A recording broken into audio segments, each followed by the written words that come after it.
His final hours were the darkest, most painful, and terrifying of all. Tonight, we take you on a journey where truth and deception collide. They didn't just injure and torture their son, they murdered him. And then, with carefully crafted lies, they manipulated society into believing their story. Major break in the case of a 7-month-old missing for more than a week now. Breaking news, Baby Emanuel Haro, just 7 months old, an innocent soul. No one knows what he truly faced in his short life, but one thing is certain, and a child's life was brutally cut short. Emmanuel's own parents, who appeared to the world as shattered, grieving, and broken, were in reality his greatest enemies. Gonna get the diaper and somebody said hola, and I didn't see nothing since. I woke up right here on the floor and I didn't see him. Hiding the horrifying truth. But no matter how hard they tried to bury it, one neighbor's secret recording exposed everything. And what that recording revealed wasn't just shocking, it was devastating. This is not just another crime story. This is a story of silence, of deception, of a baby whose final cries were heard by no one who could save him. A child who should have been protected, loved, and cherished, but instead was hidden behind lies until it was too late. Tonight we pull back the curtain on the final hours of baby Emmanuel, hours that revealed disturbing truths about the very people society trusted the most, his own parents. From the beginning, the story fed to the public was carefully crafted. Emmanuel's parents presented themselves as devastated, broken, and consumed by grief. They stood before cameras and neighbors with the faces of victims. But behind closed doors, behind a carefully chosen words, the reality was far different. For days, the community believed their story.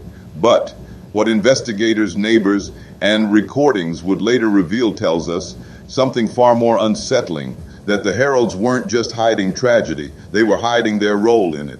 The Haros lived in a quiet home on a street where everyone thought they knew other. From the outside, their lives looked ordinary, but inside those walls, neighbors had heard things that didn't sit right. Raised voices at night, slamming doors, arguments that seemed to grow louder as time went on. Yet no one thought the danger would ever extend to their child, and that's where society failed. We chose not to question, we chose silence, and that silence cost Emmanuel his life. When the news broke, the community was in shock. But one neighbor in particular was shaken to her core, not because she couldn't believe it happened, but because she had heard enough in the days before to know something was wrong. She never said anything, and when the weight of the truth came down, she made a desperate phone call.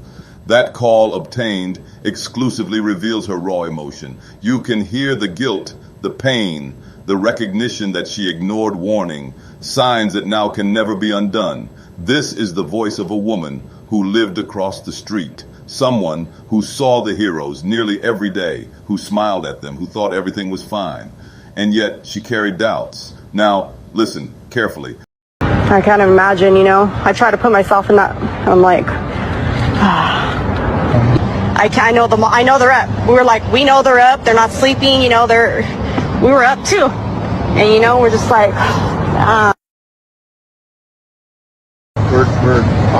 We're exhausted. I know, I bet. Partially delusional. Where were you at when this happened? I was at the park. I was at the park watching my son play football. Well, I had her And then I take the baby.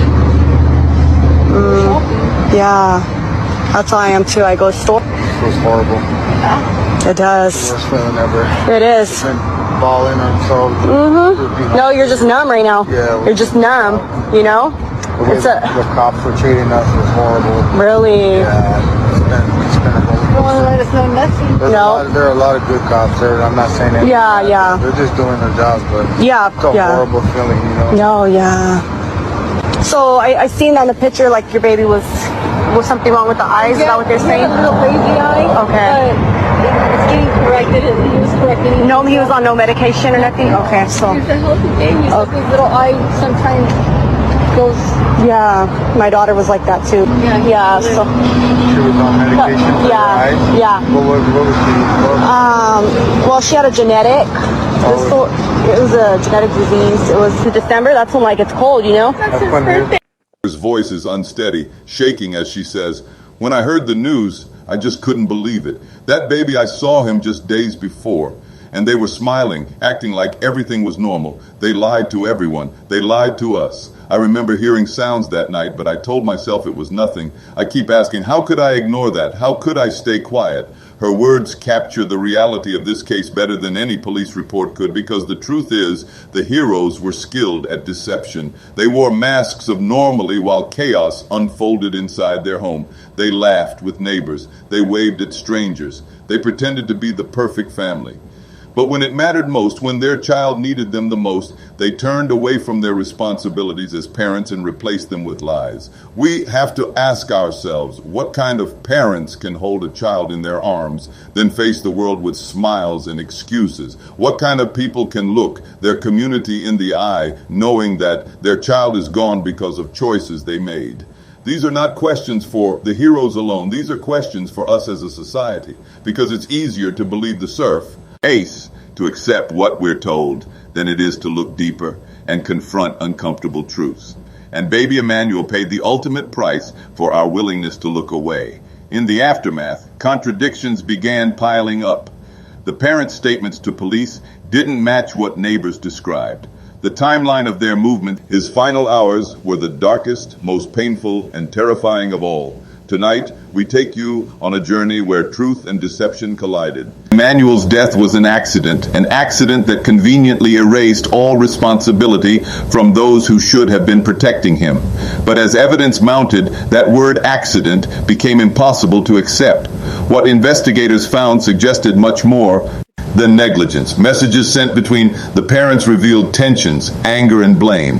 They were at odds with each other, even as they tried to present a united front to the public. It was not the portrait of grieving parents, but of two people desperately trying to maintain a facade while their lies unraveled around them. And the deeper police dug, the more troubling the discoveries became. It's important to understand the weight of what this means.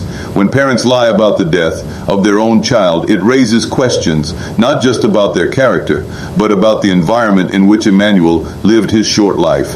Did neighbors miss the signs because they didn't want to see them?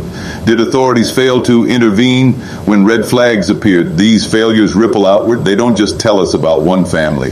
They tell us about an entire system that waits until tragedy strikes before asking hard questions. And those hard questions still remain.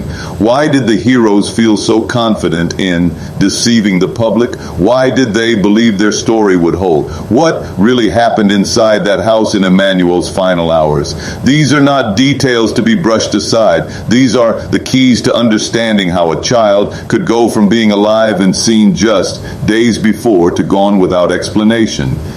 As this story unfolds, more voices are stepping forward. Neighbors who once stayed quiet are admitting they heard more than they told police. Others confess they saw behavior that seemed strange but didn't want to get involved. Every new piece of testimony paints a clearer picture. Emmanuel's death wasn't sudden. It wasn't without warning. It was surrounded by signs that were ignored, overlooked, or deliberately concealed. The Haro's lies were not only to the public, they were to each other. Arguments over responsibility. Gonna get the diaper and somebody said, "Hola," and I didn't see nothing since. I woke up right here on the floor.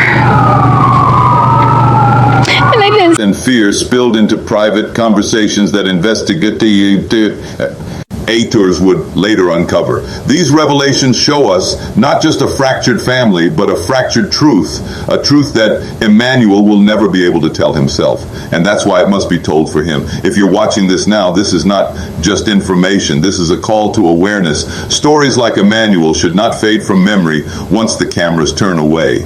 They should force us to recognize how fragile protection is for children. And the more people who hear it, the harder it becomes for cases like this to vanish into silence. So I encourage you, subscribe, share, and stay with this investigation.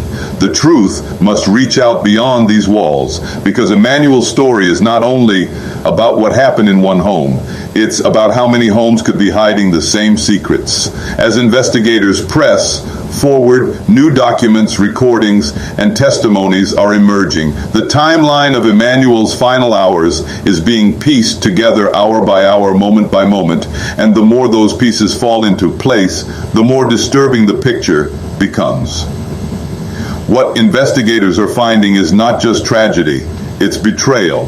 And betrayal, once exposed, cannot be ignored. This is the beginning of a case that challenges everything we thought we knew about the Haro family.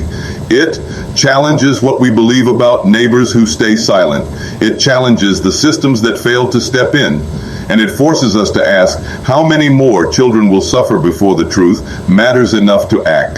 The answers are still unfolding. The story is still being written. And tonight, as we continue to uncover more, one fact remains unshakable. Baby Emanuel should still be alive, and the lies that surrounded him must not be allowed to silence his truth.